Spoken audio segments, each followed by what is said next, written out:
Bueno, ¿y qué pasa con la romería de Santa Eurosia? ¿Sigue existiendo? Por supuesto que sigue existiendo, sin endemoniados, pero sigue existiendo. Se ha recuperado. Al igual que la balma, son romerías que se van a recuperar aproximadamente en los años 50 o 60, después de que fueran prohibidas.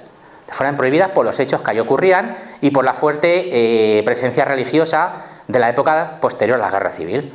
Se eliminan, se prohíben, luego vamos a verlo un poquito también, se prohíben y en los años 50, 60, 70 son recuperadas por las propias asociaciones de tradiciones de los pueblos para relanzar de nuevo sus tradiciones que habían prácticamente desaparecido. Bueno, ¿qué pasa con Santa Eurosia?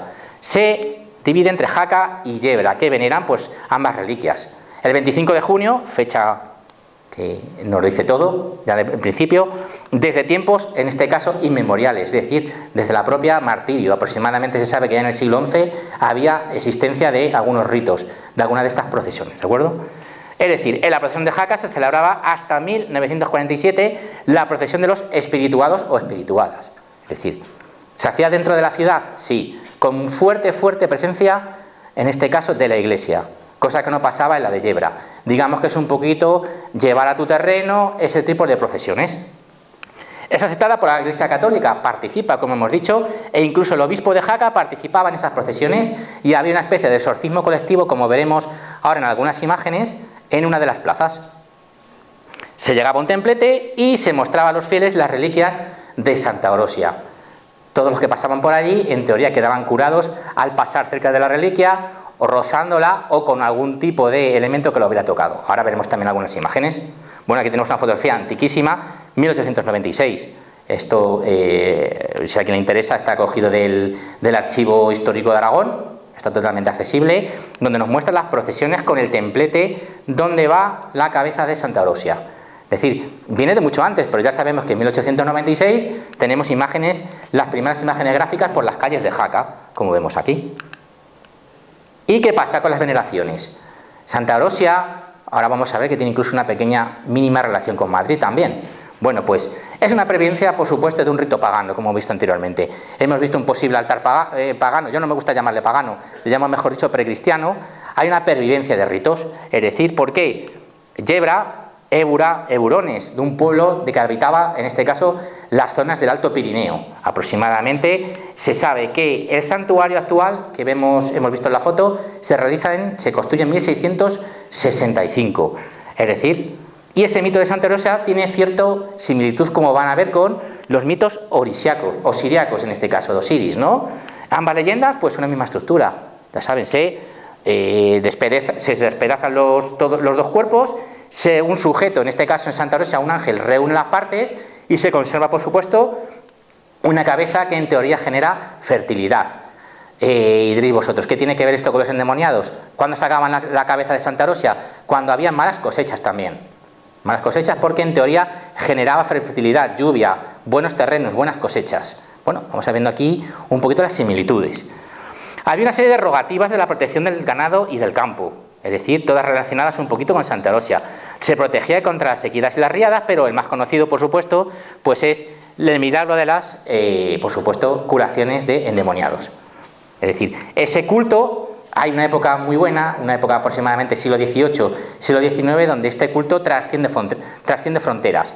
Francia, Alemania, se sabe que incluso llega a América, creo que en Nueva York hay un pequeño documento donde se reúnen una reunión de personajes de la época donde hacen ese culto a Santa Eurosia, llega hasta esos límites. Y aquí en Madrid se sabe que en las descalzas reales de Madrid hay una pequeña talla, es decir, que se veneraría también pues, en el propio monasterio.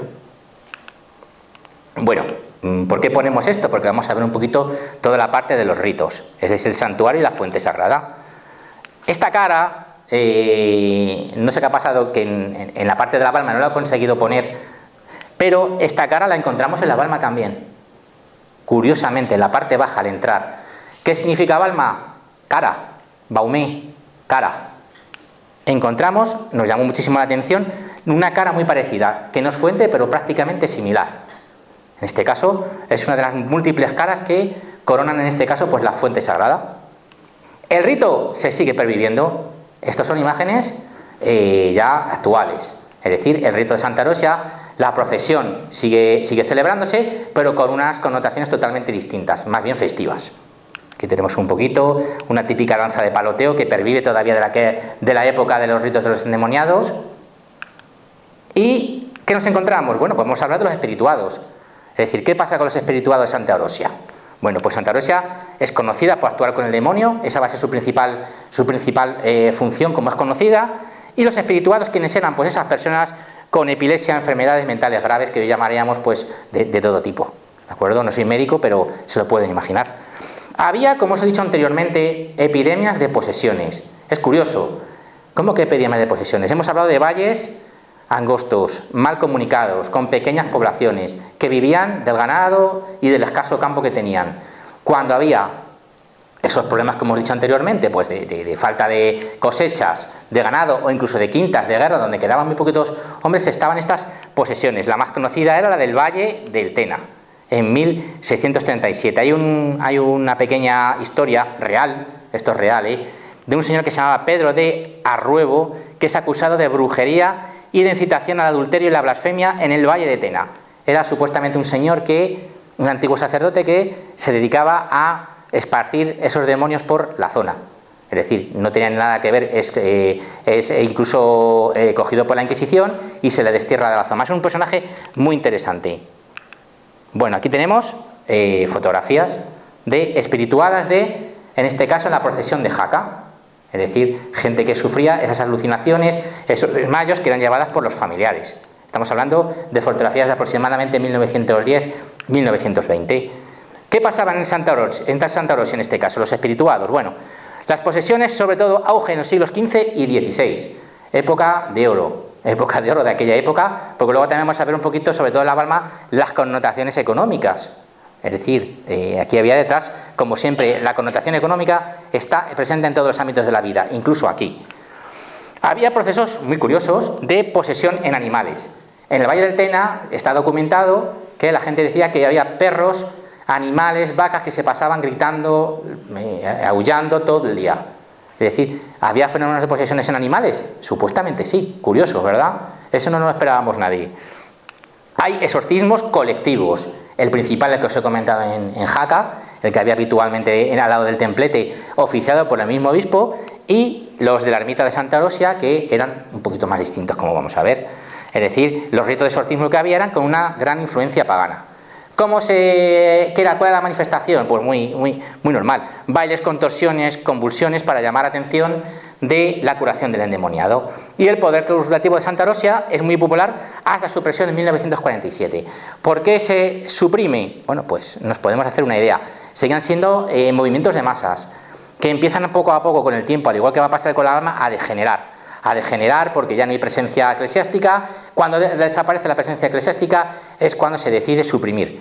Pero estábamos hablando que en aquella época, en 1947, todavía había concentraciones de 20.000, 25.000 personas. Bueno, estamos hablando de unas grandes cantidades. Vamos a ver. Y sobre todo, bueno, no hace falta que lo digan, sobre todo 99% eran curiosos. Bueno, una foto también muy buena de los espirituados, en este caso en Jaca. Bueno, pues como las familias, gente desmayada, gente en una auténtica histeria colectiva, como estamos viendo.